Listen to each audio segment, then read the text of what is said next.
आइए सुनते हैं प्रतियोगिता परीक्षाओं की तैयारी करने के लिए 8 मई 2026 की क्या आप करंट जानते हैं कि अफेयर्स। भारत दुनिया का सबसे बड़ा रेमिटेंस प्राप्त करने वाला देश बन गया है?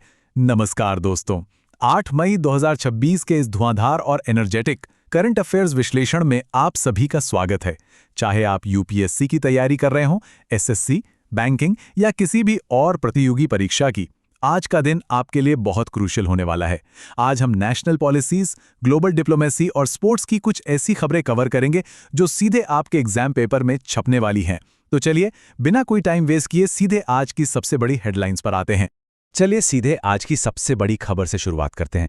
स्क्रीन पर ये जो विशाल आंकड़ा आप देख रहे हैं ना, 137 बिलियन डॉलर्स। जी हां, 2024 में भी भारत दुनिया का सबसे बड़ा रेमिटेंस रेसिपिएंट देश बना हुआ है।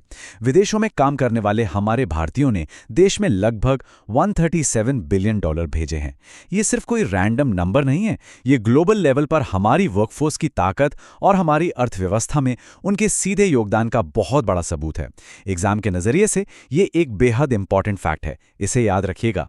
तो आइए सबसे पहले राष्ट्रीय और आर्थिक विकास के सेक्शन की ओर बढ़ते हैं। यहाँ हम भारत की इंटरनल ग्रोथ, डिजिटल एक्सपेंशन और नई पॉलिसीज को डिकोड करेंगे। आपको तो पता ही है, भारत 2026 में ब्रिक्स की अध्यक्षता कर रहा है। इसी सिलसिले में तिरुवनंतपुरम में ब्रिक्स रोजगार कार्य समूह यानी एम्प्लॉयमेंट वर्किंग ग्रुप की दूसरी अहम बैठक हुई। और सबसे प्राउड मोमेंट क्या रहा? इसमें भारत के डिजिटल एम्प्लॉयमेंट प्लेटफॉर्म्स जैसे अपना ई श्रम पोर्टल और नेशनल करियर सर्विस पोर्टल की ग्लोबल लेवल पर जमकर तारीफ हुई है। मतलब हमारा जो डिजिटल इंफ्रास्ट्रक्चर है ना, वो सच में अब पूरी दुनिया के लिए केस स्टडी बन रहा है। अब बात करते हैं किसानों और एग्री इकोनॉमी की। केंद्र सरकार ने एक बहुत बड़ा फैसला लिया है। गन्ने का फेयर एंड रिम्यूनरेटिव प्राइस यानी एफआरपी बढ़ाकर 365 रुपये प्रति क्विंटल कर दिया गया है। गन्ने की खेती करने वाले लाखों किसानों के लिए ये एक बहुत ही पॉजिटिव खबर है।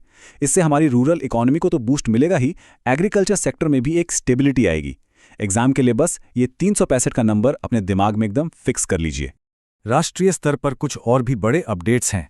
एजुकेशन सेक्टर में सुधार के लिए नीति आयोग ने school education system in India नाम से एक बिल्कुल नई और विस्तृत रिपोर्ट जारी की है। इस पर नजर बनाए रखिएगा। इसके अलावा प्रधानमंत्री नरेंद्र मोदी जी बेंगलुरु में नवनिर्मित ध्यान मंदिर के उद्घाटन कार्यक्रम में शामिल होने वाले हैं। कल्चरल और सोशल पर्सपेक्टिव से ये इवेंट काफी अहम रहने वाला है। चलिए अब कुछ क्विक इकोनॉमी और स्टेट न्यूज देख लेते हैं। ग्रामीण क्षेत्रों में डिजिटल बैंकिंग को गांव-गांव तक पहुंचाने के लिए जियो पेमेंट्स बैंक ने इजी पे के साथ एक बड़ी पार्टनरशिप की है। उधर स्टेट लेवल पर देखें तो महाराष्ट्र सरकार ने पर्यावरण को ध्यान में रखते हुए कंप्रेस्ड बायोगैस पॉलिसी 2026 को हरी झंडी दे दी है।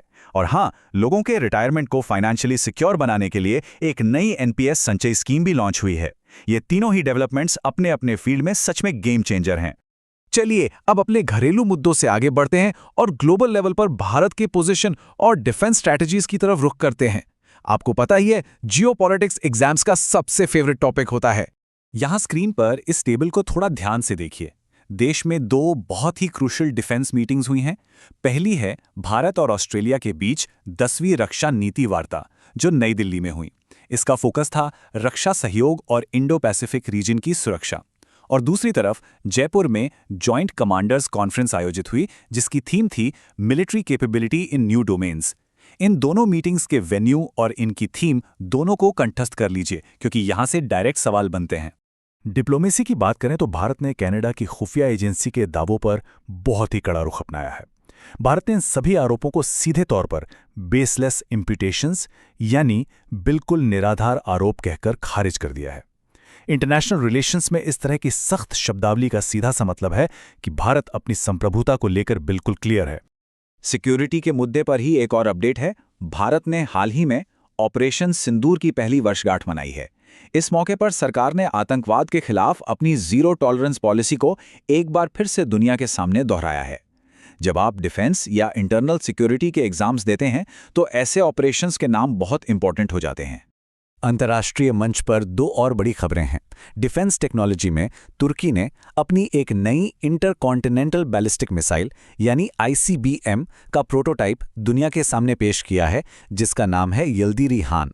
मिसाइलों के नाम अक्सर पेपर्स में दिख जाते हैं। वहीं दूसरी ओर मिडिल ईस्ट में भारत ने फुजेरा पर हुए हमले की बहुत कड़ी निंदा की है और रीजनल पीस और स्टेबिलिटी बनाए रखने की सख्त अपील की है। कूटनीति और रक्षा से आगे बढ़ते हुए अब आते हैं हम सबके फेवरेट और सबसे स्कोरिंग सेक्शन पर, यानी स्पोर्ट्स अपडेट्स। बैडमिंटन के इन दो बड़े टूर्नामेंट्स को लेकर एस्पिरेंट्स को अक्सर कंफ्यूजन होता है, तो इसे यहीं क्लियर कर लेते हैं। थॉमस कप, जो कि मेंस बैडमिंटन है, इसे 2026 में चीन ने जीता है, और उबेर कप, जो कि विमेंस चैंपियनशिप है, उस पर दक्षिण कोरिया ने कब्जा जमाया है। बस इस अंतर को दिमाग में एकदम सेट कर लीजिए ताकि एग्जाम में कोई मिस्टेक ना हो। और फुटबॉल फैंस के लिए भी एक बहुत शानदार खबर है। भारत 2026 में सैफ वुमेन्स चैंपियनशिप को होस्ट करने वाला है और ये बड़े मुकाबले गोवा में खेले जाएंगे। होस्ट कंट्री और वेन्यू से जुड़े सवाल एग्जाम्स में बहुत कॉमन है, तो गोवा का नाम बिल्कुल याद रखिएगा। चलिए, अब वक्त हो गया है इस विश्लेषण के सबसे पावरफुल हिस्से का, क्विक रिवीजन और एग्जाम गोल्ड माइन। ये वो सेगमेंट है जो फैक्ट्स को आपके दिमाग में हमेशा के लिए लॉक कर देगा। हमने भी गन्ने के एफआरपी के बारे में बात की थी, राइट, जो अब 365 रुपये हो गया है। लेकिन एग्जाम्स में सवाल अक्सर थोड़ा घुमा कर आता है। सवाल आएगा कि इस एफआरपी की सिफारिश आखिर करता कौन है? तो इसका सही जवाब है CACP, यानी commission for agricultural cost and prices. Current affairs को इस तरह स्टैटिक जीके से कनेक्ट करना ही अच्छे मार्क्स की असली गारंटी है। अब जल्दी से आज की टॉप न्यूज़ का एक मेंटल स्क्रीनशॉट ले लेते हैं, एकदम सुपर फास्ट। रेमिटेंस में भारत टॉप पर है, थॉमस कप चीन के पास और उबेर कप साउथ कोरिया के पास गया है। गन्ने का नया FRP 365 रुपये प्रति क्विंटल हो गया है। भारत ऑस्ट्रेलिया डिफेंस स्टॉक्स नई दिल्ली में हुई। नीति आयोग ने नई एजुकेशन रिपोर्ट निकाली और तुर्की की नई ICBM मिसाइल का नाम है यिल्दिरिम खान। ये लिस्ट आपके रिवीजन के लिए एक सच्ची गोल्ड माइन है। सेशन खत्म करने से पहले आपके सोचने के लिए एक बहुत ही ज़रूरी सवाल। भारत की ये जो तेज़ी से उभरती हुई आर्थिक नीतियां हैं, जैसे डिजिटल बैंकिंग और एग्रीकल्चरल रिफॉर्म्स, और हमारी जो मजबूत रक्षा रणनीतियां हैं, ये 2026 में भारत के ग्लोबल स्टेटस को कैसे नया आकार देने वाली हैं?